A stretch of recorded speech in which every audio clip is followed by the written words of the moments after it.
where the blow-up started about 2 weeks ago, if you like. That practice really needs to be rethought, and I would think the Chinese would probably very soon stop it. I would recommend that they stop it. It's not a good idea. And Mrs. Bremer, regarding, let's say, migration and the whole topic of it, the whole point of migration that's going on right there in the Xinjiang province, your own perspective upon it, because I mean there are a lot of talks about it, if it's legit, is it possible, the problems that it creates as well. So if you can tell us your own perspective upon it. Well, as Jerry was saying, I think there are problems created by the migration both ways. On the one hand, the influx of the Han Chinese, many of whom they've started to bring in military people who have also played a large role in the local economy and have created more pressure on the local Uyghur, who find it even more difficult to make a living. This is not per se a wealthy part of China by any means, despite the fact that it does have the oil resources. Historically, the pricing of that has been such that the benefit was extracted, and even then that was partially replaced by subsidies. But even though they did have this oil wealth, which they feel very much should be under their control, that's not what has been happening. So there are all kinds of different economic and social pressures. I think another, to build on what Jerry was saying, Dr. Leach was saying, I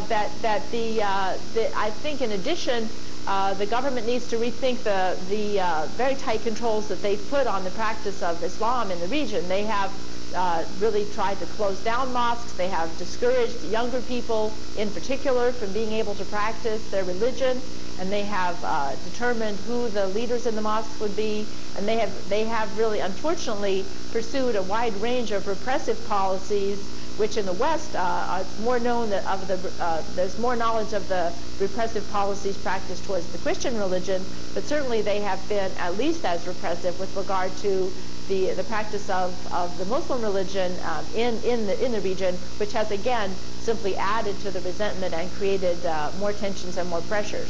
So that's another area where the government of China perhaps should rethink and permit greater freedom to the people to be able to practice their religion and otherwise to be able to pursue their lives without the type of outside interference that is now, as it has many times in the past, is now resulting in this serious unrest.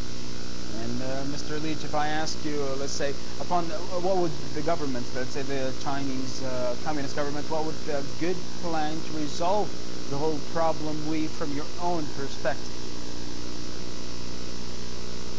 I wonder if you could repeat that. I didn't quite catch the question. What would be a good plan to resolve the whole problem, the whole conflict, to be applied as well from the Chinese Communist government? Sure. Right, I understand.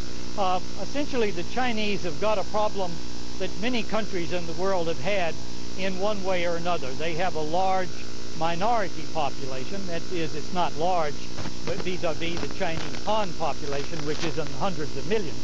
But in Xinjiang, they have a large autonomous population that's ruled itself, and it is now a part of their country. This problem of ruling a large minority group, one that has in fact been a nation unto itself in the past, is something that many, many countries have struggled with. The British, the French, the Italians, the Americans, the Turks with the Kurds, and the like. There are lessons to be learned from studying this problem, and the central core of the lesson is essentially that repression is going to beget violence and going to cause conflict, and so you need to come up with a different solution, a more incorporative solution, which is based on education, jobs at home, and allowing a degree of cultural autonomy on radio and television and in the schools, etc. And without that, you have a formula for conflict. So the first thing and foremost thing I would say to the Chinese is go out around the world and study where other governments have dealt with large, autonomous, nationality-oriented populations and find out what's worked and what hasn't worked. And I think the situation could be dramatically improved, if so. Now, Mrs. Bremer, would you share the same idea upon, let's say, a good result to the whole problem, or would you add on something else? No, I would very much agree with Dr. Leach. I think, though, an additional aspect of this from the Chinese side is how it does play out into other international communities, particularly the other countries on their borders. A further aspect that we haven't really discussed is that this area does border on the other Turkic countries of the region and other other sensitive areas such as Mongolia.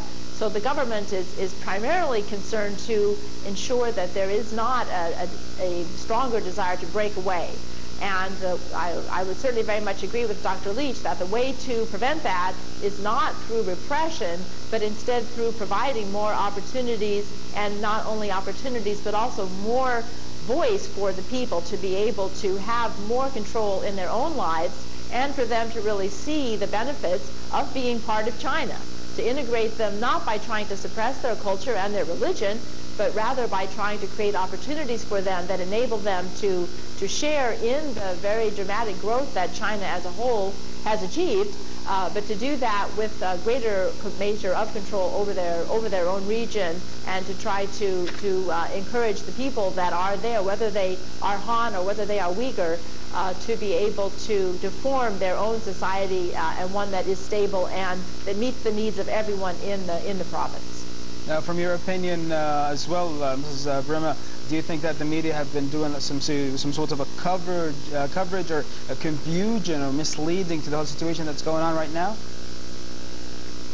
I think it's very difficult. The Chinese have, of course, tried to discourage international coverage of this problem. It's a very sensitive problem for them, and not one that they really want to see discussed, particularly when they are addressing it in no small part by bringing in large numbers of troops, and when they have rioting not only by the Uyghur, but also rioting by or retribution and attacks by the Han Chinese against the Uyghur. So they really do not want to bring this to the world's attention, but I think it is very important and appropriate for the world press, for the international press, not only in the West, but also in Muslim countries and throughout Asia as well, to bring attention to this and to encourage the Chinese to resolve it in a way that would be consistent with international standards, and that would also lead to a peaceful resolution of the problem. Absolutely. And of course, I mean, dear viewers, we did talk now about the Muslims in China, so let me thank my guest for the second part from Washington, D.C., Mr. Jerry Leach, the professor and the director of the American Studies Center at AUC. Thank you very much as well. I do thank from Egypt Mrs. Jennifer Bremer, who is the associate professor and director of public policies at AUC. Thank you very much, dear guest, for that as well, dear viewers. Let me remind you that in the first part, we did talk about the proliferation of nuclear weapons around the world. So at the end of the episode, let me now thank, when it comes to the preparation team, Mishal Zahrani as well, Mr. Mohammed Ghamdi, and from Switch, on the Switch background, it's Mr. Badr Al-Nizi, and of course, always the talented Mrs. Hiyam Al-Filani, and for me now, presenter of this episode, Faisal Al-Saif. At the end of it, we do thank you for watching, and as well, Assalamu alaikum wa rahmatullahi wa barakatuh.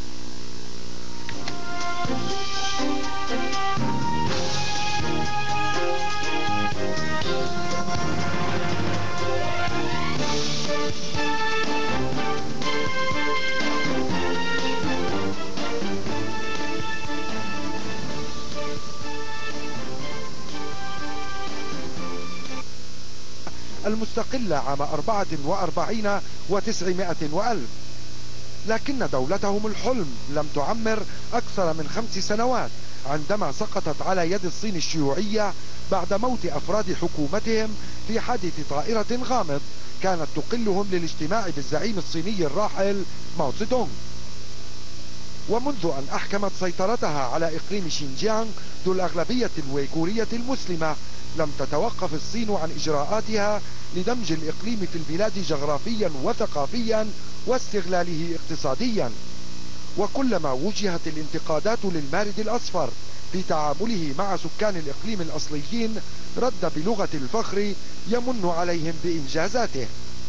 منذ تأسيس الدولة حاز إقليم شينجيانغ على اهتمام الحكومة، وقد ارتفع الدخل للسكان بنسب عالية منذ تأسيس الدولة